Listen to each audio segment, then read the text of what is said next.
Good morning बच्चों। आज हम क्लास 9th की वर्कशीट नंबर 55 को देख रहे हैं बच्चों, जो कि 13 नवंबर 2020 के लिए है। और हम अपने चैप्टर गुरुत्वाकर्षण को पढ़ रहे हैं, और जिसमें आज जिस टॉपिक को हम पढ़ेंगे बच्चों वो है मुक्त पतन।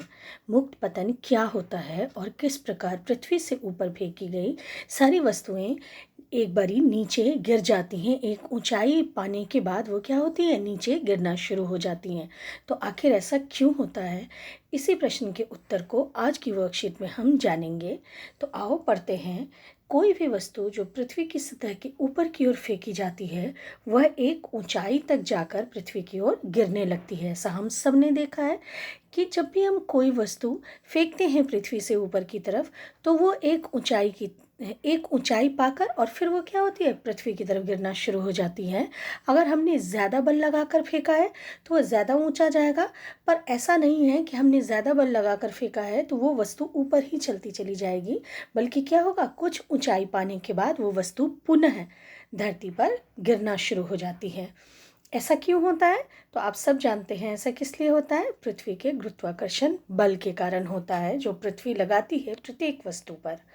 अब देखो यहाँ दिया हुआ है, जब कोई वस्तु केवल पृथ्वी के गुरुत्वीय प्रभाव से गिरती है तो इस प्रकार के पतन को मुक्त पतन कहते हैं।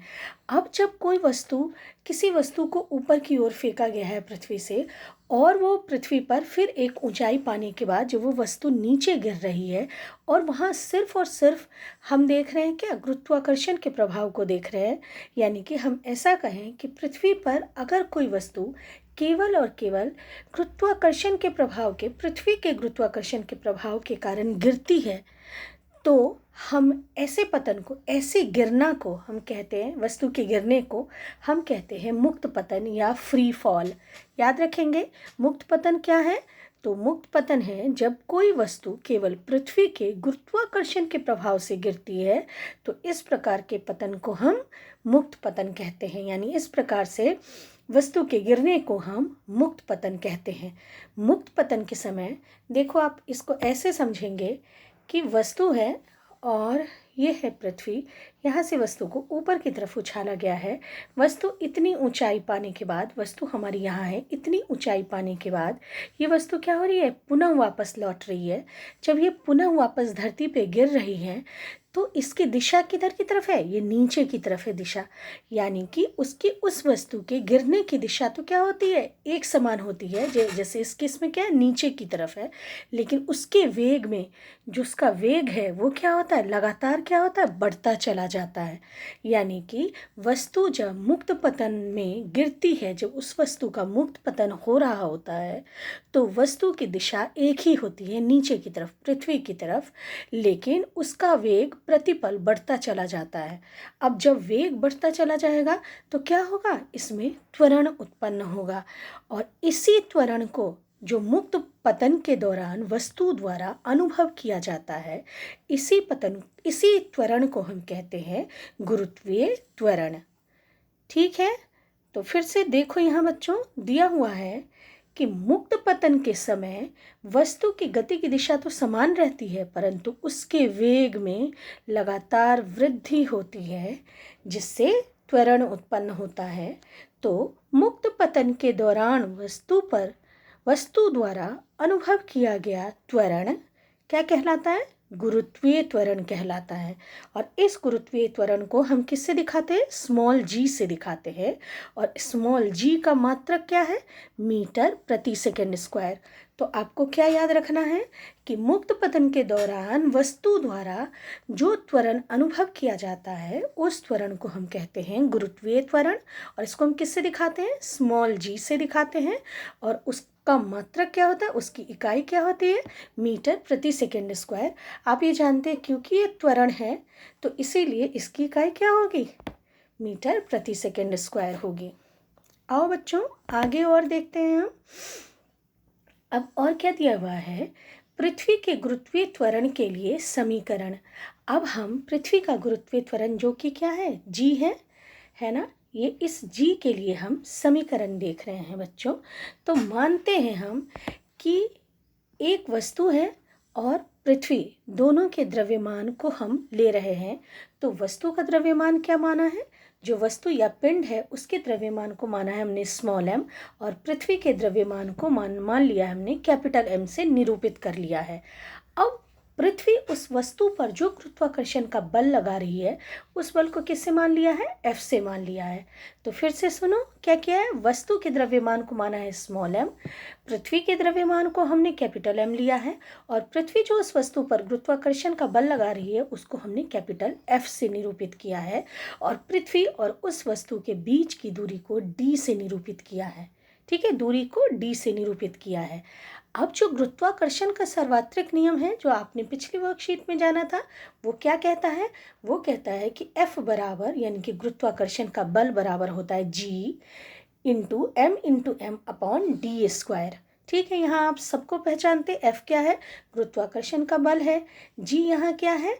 ये आपका सार्वत्रिक स्थिरांक है, गुरुत्वीय सार्वत्रिक स्थिरांक।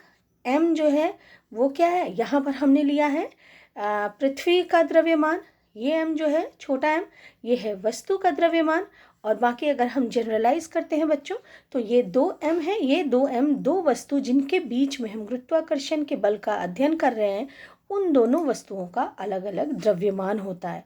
तो यहाँ पर हमने पृथ्वी और वस्तु के बीच हम देख रहे हैं कि उनके बीच गुरुत्वाकर्षण के बल को, इसीलिए हमने कैपिटल M गुणे स्मॉल m लिखा है, और D क्या है? उन दो वस्तुओं के बीच में दूरी, यानी कि यहाँ पर पृथ्वी और उस वस्तु के बीच की दूरी का ये क्या है? स्क्वायर है। ठीक है, यानी कि वर्ग है। अब और क्या दिया हुआ है? यहाँ पर दिया हुआ है गति के दूसरे नियम से हम क्या जानते हैं? तो गति का दूसरा नियम क्या कहता है? बल का जो समीकरण है वो हमें देता है, यानी F इक्वल टू ma देता है। अगर आप याद करें 9th में आपने पढ़ा हुआ है इस चीज़ को, तो दिया हुआ है, देखो यहाँ देखेंगे हम, गति के दूसरे नियम से हम जानते हैं कि वस्तु पर लगाए गए बल का परिणाम क्या होता है? बल का परिणाम उसके द्रव्यमान यानी m और त्वरण यानी कि a के गुणनफल के बराबर होता है। आपने ये पहले पढ़ा हुआ है 9th में। F बराबर क्या होता है? m इंटू a होता है। ठीक है, F बराबर होता है m इंटू ए। अब क्योंकि a क्या है? त्वरण है, और m द्रव्यमान है, तो a त्वरण है, तो हम क्या देख रहे हैं? गुरुत्वीय त्वरण को देख रहे हैं, इसीलिए a के बदले हम क्या लिखेंगे? g लिखेंगे। तो यहाँ पर देखो, क्योंकि मुक्त पतन के समय का हम त्वरण देख रहे हैं, तो इसीलिए a बराबर क्या हो जाएगा? g के बराबर हो जाएगा। और हम जानते हैं F इक्वल टू, अब इस केस में क्या हो गया? F इक्वल टू क्या हो गया? ma के बदले हम क्या लिख सकते हैं? mg लिख सकते हैं। तो अब देखो, समीकरण 1 से हम क्या कैसे लिख सकते हैं? F के बदले हम क्या लिख सकते हैं? mg लिख सकते हैं। तो हमारा समीकरण कैसा हो जाएगा? इस तरीके का, ये वाला देखो आप, हमारा समीकरण इस तरीके का लिखा जाएगा। F के बदले हमने क्या लिख दिया? mg, और ये जो हमारा समीकरण 1 का ये था हमारा पूरा राइट हैंड साइड वाला पूरा इक्वेशन, जो कि हमारे बल का समीकरण था, Gm अपॉन डी स्क्वायर, वो लिख दिया। तो यहाँ तक समझ में आया? हमने क्या किया? हमने सबसे पहले लिखा है गुरुत्वीय बल का जो समीकरण है वो हमने लिखा है F equal to Gm into m upon d square, और क्योंकि हम मुक्त पतन देख रहे हैं इसीलिए F को हमने किस तरीके से लिखा है? F इक्वल टू mg लिखा है, और F के बदले हमने mg की वैल्यू डाल दी है, पुट कर दिया है। तो हमारा क्या हो गया समीकरण? mg equal to Gm upon d square. अब देखो यहाँ पर हम क्या कर रहे हैं? यहाँ देखो, जब हमारे दिया हुआ है mg equal to Gm upon d square, तो हम क्या करेंगे बच्चों? हम यहाँ से m और m को काट सकते हैं, है ना, क्योंकि ये दोनों एक ही वस्तु के द्रव्यमान हैं। ये हट जाने के बाद हमारा स्मॉल g क्या होगा? स्मॉल g होगा। देखो स्मॉल g हमारा क्या निकल कर आ रहा है? स्मॉल g इक्वल टू आ रहा है capital G m upon d square. ठीक है, तो ये देखो हमारा स्मॉल g और कैपिटल G दोनों के बीच जो रिलेशन है वो भी यहाँ पर आपको मिल गया कि स्मॉल g यानी कि गुरुत्वीय त्वरण बराबर क्या होता है? Capital G m upon d square. अब एक और चीज़ यहाँ पर दी हुई है, ये समीकरण आपको याद रखना है, बहुत इंपॉर्टेंट है। आगे आप न्यूमेरिकल बनाएंगे तब भी इसमें इसकी ज़रूरत पड़ेगी। अब है कि जब वस्तु पृथ्वी की सतह के पर अथवा उसके बहुत निकट होती है, जब वस्तु पृथ्वी की सतह पर ही है या बहुत निकट है, मान लो 2 मीटर, 4 मीटर, 10 मीटर ऐसे है अगर वस्तु, या 1 किलोमीटर, 2 किलोमीटर, तो ये जो दूरी है ये बहुत कम है। इसलिए बहुत कम है क्योंकि पृथ्वी का जो आर है, रेडियस है, यानी कि त्रिज्या है, वो बहुत ज़्यादा है। उसके कंपैरिजन में, उसकी तुलना में ये जो दूरी होती है वो बहुत छोटी होती है, नगण्य होती है। इसीलिए ऐसी दूरी को हम, जैसे ये है हमारी, मैं ये कहना चाह रही, ये है पृथ्वी, और अगर पृथ्वी के ऊपर यहाँ है कोई वस्तु, ये दूरी अगर मान लो 1 किलोमीटर है, तो ये दूरी पृथ्वी की जो त्रिज्या है, ये आर, इससे ये क्या है, बहुत कम है, नगण्य है। इसीलिए जो डी है, यानी कि पृथ्वी और वस्तु के बीच की जो दूरी है, इस दूरी को हम आर ही मान लेते हैं। ठीक है, इस दूरी को हम क्या करते हैं, नेग्लेक्ट कर देते हैं, छोड़ देते हैं। तो इस केस में जब पृथ्वी की सतह पर या वस्तु पृथ्वी की सतह के काफ़ी निकट है, तो हम डी के बदले क्या लेते हैं, सीधे सीधे पृथ्वी की त्रिज्या ले लेते हैं, आर ले लेते हैं, जिसको कि हमने कैपिटल आर से निरूपित किया है। तो हमारा जी क्या बन जाता है, स्मॉल जी। गुरुत्वीय त्वरण को हम कैसे लिख सकते हैं, capital G M upon d square के बदले हम क्या लिखेंगे, आर स्क्वायर। तो हमारा फॉर्मूला क्या हो जाता है, G equal to G M upon are square. ठीक है, अब उसके बाद ये कह रहा है बच्चों कि हमारी पृथ्वी जो हम मानते हैं कि एकदम गोल है, वो वास्तव में एकदम गोल नहीं है, बल्कि वो अपने विषुवतीय वृत्त जो है उसका, वो इक्वेटर पे, विषुवत रेखा पर पृथ्वी थोड़ी सी ज़्यादा मोटी है। यानी कि वहाँ पर जो हमारा इक्वेटर है, वहाँ पर उसकी जो त्रिज्या है वो ध्रुव की तुलना में थोड़ी सी ज़्यादा है। इस फिगर को देखो आप, तो ये जो त्रिज्या है आपकी ध्रुवीय त्रिज्या, ये त्रिज्या थोड़ी सी छोटी है, किससे, विषुवतीय त्रिज्या से, इस त्रिज्या से। अब इसके कारण क्या होता है, देखो हमारे यहाँ फॉर्मूला दिया हुआ है कि जी क्या है, जी व्युत्क्रमानुपाती है किसके, आर स्क्वायर के, यानी कि दूरी के वो क्या है, व्युत्क्रमानुपाती है। यानी कि आर के बढ़ने पर क्या होगा, जी घट जाएगा। जब व्युत्क्रमानुपाती होता है बेटा, तो दोनों एक दूसरे के रिलेशन में उल्टा काम करते हैं। जैसे कि अगर हमारा यहाँ पे आर अगर हम बढ़ाते हैं तो जी हमारा क्या हो जाएगा, घट जाएगा। और अगर हम आर को कम करते हैं तो जी हमारा क्या हो जाएगा, बढ़ जाएगा। तो इस केस में देखेंगे, जहाँ ध्रुव की त्रिज्या देखेंगे, ये क्या है, ये कम है। यानी कि आर हमारा, ये जो है हमारा equation g equal to capital G M upon are square. यहाँ पर देखो ये आर जो है ये ध्रुव पर क्या है, कम है, ध्रुवीय त्रिज्या कम है, तो जी क्या हो जाएगा, हमारा बढ़ जाएगा। जी हमारा क्या होगा, बढ़ जाएगा। लेकिन विषुवतीय त्रिज्या क्या है हमारी, थोड़ी सी ज़्यादा है। तो थोड़ी ज़्यादा होने के कारण जब त्रिज्या ज़्यादा होगी तो जी क्या हो जाएगा, घट जाएगा। तो ये समझ में आया, यही दिया हुआ है देखो यहाँ पर कि इसकी त्रिज्या भी ध्रुवों से विषुवत वृत्त की ओर जाते हुए बढ़ती है।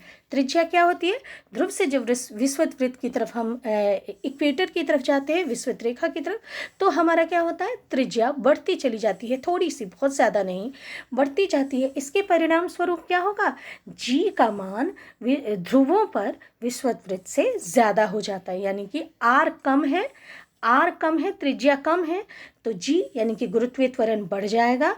और विषुवत वृत्त पर, विषुवत रेखा पर हमारा जो आर है वो क्या है, आर हमारा ज़्यादा है, इसीलिए हमारा गुरुत्वीय त्वरण क्या हो जाएगा, घट जाएगा। ठीक है बच्चों, आओ बच्चों क्वेश्चन आंसर को करते हैं हम बेटा। दिया हुआ है मुक्त पतन को संक्षेप में समझाइए।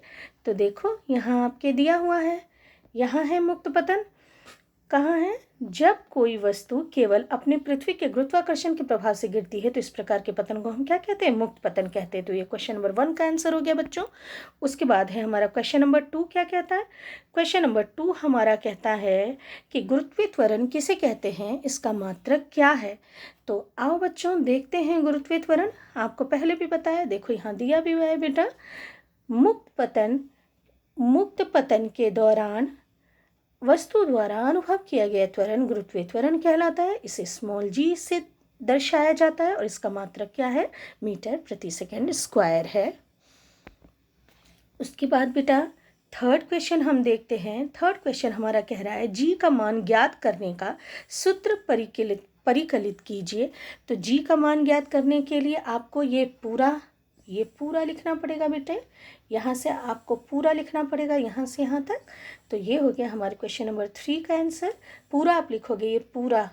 उसके बाद बेटा हमारा 4th क्वेश्चन कह रहा है जी का मान पृथ्वी के विषुवत वृत्त की अपेक्षा ध्रुवों पर अधिक क्यों होता है। तो क्यों होता है ध्रुवों पर अधिक? तो ध्रुवों पर अधिक इसलिए होता है क्योंकि ध्रुवीय त्रिज्या विषुवत वृत्तीय त्रिज्या से क्या होती है, कम होती है, और इस कारण जी का मान यानी गुरुत्वीय त्वरण का मान ध्रुव पर ज़्यादा होता है विषुवत रेखा की अपेक्षा। ठीक है बच्चों, इस तरीके से बेटा आज की वर्कशीट आपकी ख़त्म होती है बच्चों। थैंक यू बच्चों।